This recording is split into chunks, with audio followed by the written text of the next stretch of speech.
This tiny cabin has been such a special part of our journey. From a neglected lake house to a cozy retreat, we poured our hearts into every single DIY and design decision in this renovation. But today we're faced with one of the hardest decisions that we've ever had to make. I never thought I'd be making this video, but after months of soul searching, my husband Sean and I have decided to sell this tiny lake house rental. The same space that taught me about perseverance, about the boundlessness of creativity, has also taught me about letting go. Today, I am sharing the journey of our tiny lake house renovation, the dreams, the challenges, and why sometimes hard decisions are the best ones to make. When we first came across this cabin on MLS, all I could see was potential where so many people would have seen something that should have just been torn down. It's such a small little space at 465 square feet, and it definitely needed lots of work when we found it. We took a neglected space with literally no plumbing and no bathroom,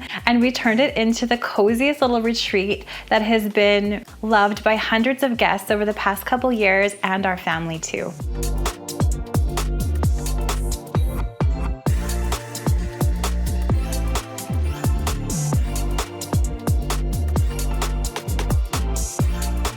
But dreams sometimes collide with reality. As both Sean and I are entrepreneurs, we often just have to sit down and look at numbers and decide what's working and what's not. And the truth is, running 2 lake house rentals has been a huge stress for me, and it's become really overwhelming and not fulfilling at all. And this little cabin that started as a passion project that we put so much love into has become really a source of stress rather than joy. We put so much time into this place. It's a lot further out from our own home than our other cabin is. So the amount of hours we spend driving, that our cleaner spends driving, just don't reflect in the returns we get from this cabin financially. And not just financially, but emotionally too. So I realized something had to give when we looked at what we were putting into this property versus what we were getting out of it. So Sean and I had a lot of soul-searching conversations for many nights when we were sitting watching Netflix together in the basement. And after all of these talks and number crunching, we decided to list this cabin for sale privately.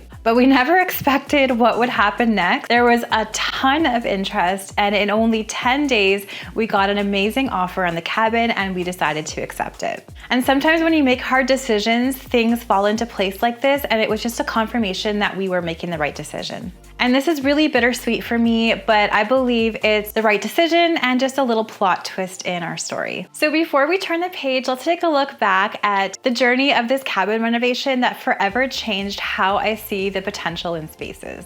When we first walked into this 456 square foot cabin built in 1956, it was in rough shape. Most people would have torn it down, but something about its bones and its history spoke to me. I just could not let it disappear. But taking on a full renovation with our limited budget terrified me. What if we couldn't save it? What if we were in over our heads? And sure enough, once we started tearing down walls, we discovered hidden pest damage, electrical nightmares, and a floor plan that needed serious help. Therefore, our simple renovation turned into a complete rebuild inside and out, right down to the studs. Adding a bathroom became our biggest challenge and ultimately our greatest triumph. Remember when this cabin only had an outhouse? Sean and I spent many days redesigning the cabin layout to include a bathroom, creating it from scratch, installing floor-to-ceiling tile, but when we finally got everything right, it was so amazing.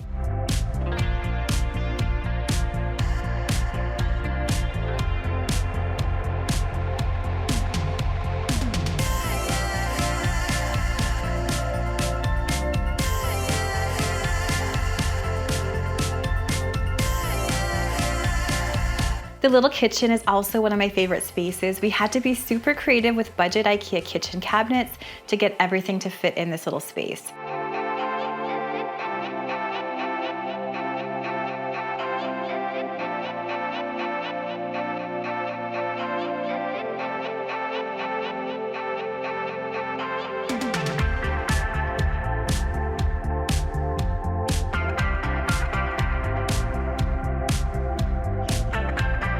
But look at how adorable and practical this kitchen looks now. Every obstacle forced us to be creative. Every setback taught us more resilience. I remember standing here in the kitchen when it was almost done and just crying. I was so tired. I was so ready for this to be done, but once it was finished, Sean and I just felt so proud. Looking back on those moments, it doesn't just remind me what we created out of nothing, but it also reminds me that, yeah, we can do this again. This might not be our last renovation. Every single thing that I learned doing this renovation, I can carry forward into my next creative project.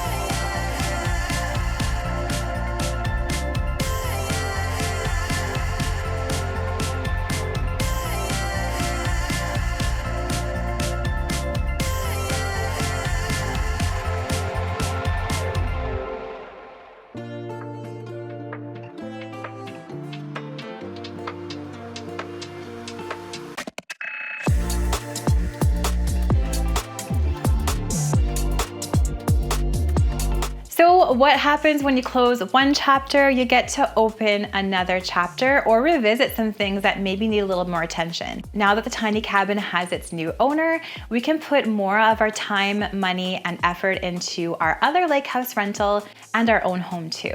With our first lake house rental, we would love to spend some more time on the yard this year, potentially build a fence, do some landscaping, and make it even more beautiful and inviting for our guests. We've spent the last 5 years renovating these rental cabins, and we really neglected our own home. We built it 12 years ago, and my style has changed a lot, so you may have already seen a couple videos where I'm tweaking my own decor in my own home this year and just finally putting some energy there. But one of the things I'm most excited about this year is putting more energy into my online store, my bedding and decor shop called Cozy Prairie Linens Co.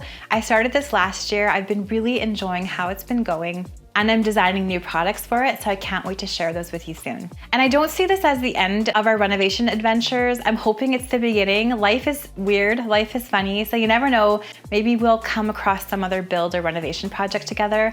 I love working with Sean, and we always want to keep that option open if we ever have the opportunity. When we signed the paperwork finalizing the cabin sale, I expected to feel sadness, but honestly what I felt was pride. I felt pride in knowing that we took this space, we essentially rescued it, and now we get to hand it to a new owner who's excited about it and ready to enjoy it themselves. I'm also proud that we were able to make this a cozy retreat for so many guests over the last 2 years. And I'm also proud that we were able to make the tough decision of letting go of this space. But I could not have learned any of these lessons without you. Your support, your comments on the videos, your excitement as we renovated this and launched it as a vacation rental made this journey possible for me and Sean. So now I'm curious, what was your favorite part of this renovation? Let me know down in those comments below. I would love to hear. And if you want to relive the whole renovation process of our tiny cabin, I will link the playlist down in the description box below. I'll also leave a video right here for you to watch next where you can see the entire cabin makeover all in one video. Thanks again for your support. I appreciate each and every one of you, and I'll see you in the next video.